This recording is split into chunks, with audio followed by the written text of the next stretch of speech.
పెంటపాడులో ప్రధానమైన రహదారులు పక్కన దర్శనమిస్తున్న చెత్త కుప్పలు వలన ప్రజలు భయాందోళనకు గురవుతున్నారు.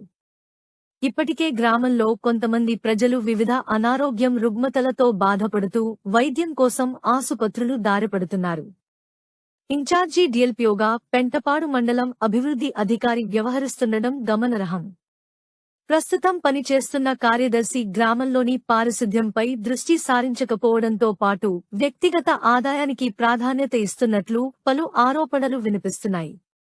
పెంటపాడు గ్రామ కంఠం పూర్తిగా ఈనాం భూమి కావడంతో రిజిస్ట్రేషన్లు, ఇల్లు నిర్మాణం వంటి వాటికి ప్రభుత్వ నిబంధనలను పాటించవలసి ఉంది. అయితే వీటికి విరుద్ధంగా ఈనాం భూముల్లో యథేచ్ఛగా అక్రమ నిర్మాణ కట్టడాలు కొనసాగుతున్నట్లు తెలిసింది. వీటి వలన పంచాయతీ అధికారికి ఎక్కువ మొత్తంలో ముడుపులు అందుతున్నాయని ఆరోపణలు వెల్లువెత్తుతున్నాయి. గ్రామంలో పారిశుద్ధ్య పనులపై ఈ పంచాయతీ అధికారి దృష్టి పెట్టకుండా ఇతర పనులపై దృష్టి కేంద్రీకరిస్తున్నారని పలువురు బహిరంగంగా ఆరోపిస్తున్నారు.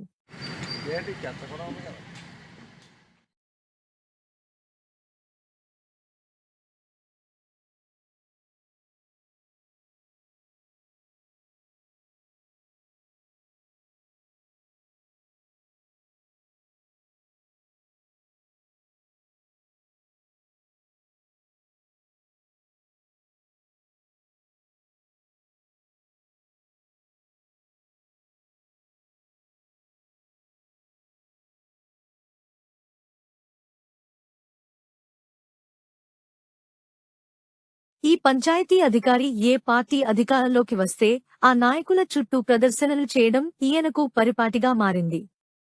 గత ప్రభుత్వంలో అప్పటి ఉప ముఖ్యమంత్రి పదవిలో ఉన్న కొట్టు సత్యనారాయణ క్యాంప్ కార్యాలయం వద్ద ఉదయం సాయంత్రం దర్శనం ఇచ్చేవాడు.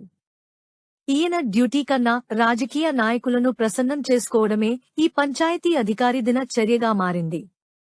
ఇతనికి మండల పరిషత్ కార్యాలయంలో కీలకంగా పనిచేసే అధికారుల అండదండలు ఉన్నాయని విమర్శలు వినిపిస్తున్నాయి.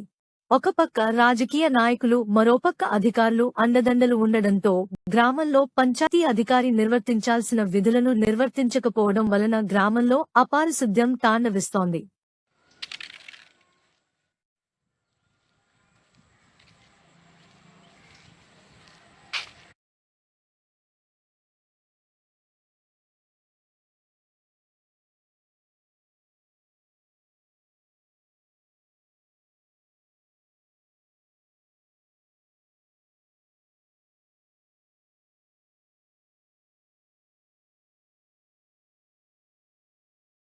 నిత్యం ఈ గ్రామం మీదగానే అధికారులు రాకపోకలు సాగిస్తుంటారు.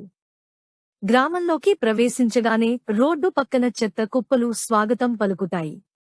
చెత్త కుప్పల నుండి వెలువడే దుర్గంధం వెదజల్లడం వలన ప్రజలు తీవ్ర అస్వస్థతకు గురవుతున్నట్లు తెలుస్తోంది. ఇప్పటికైనా గ్రామంలో పారిశుద్ధ్యం పనులపై పంచాయతీ అధికారి, మండల పంచాయతీ అధికారి, భీమవరం డివిజనల్ పంచాయతీ ఇన్ఛార్జి అధికారి దృష్టి సారించి గ్రామంలో దర్శనమిస్తున్న చెత్త కుప్పలను, మురుగు డ్రైన్లలో పేరుకుపోయిన చెత్తాచెదారాన్ని తొలగించాలని పెంటపాడు గ్రామ ప్రజలు ముక్తకంఠంతో కోరుతున్నారు. Ground report AV9 TV news Pentapadu.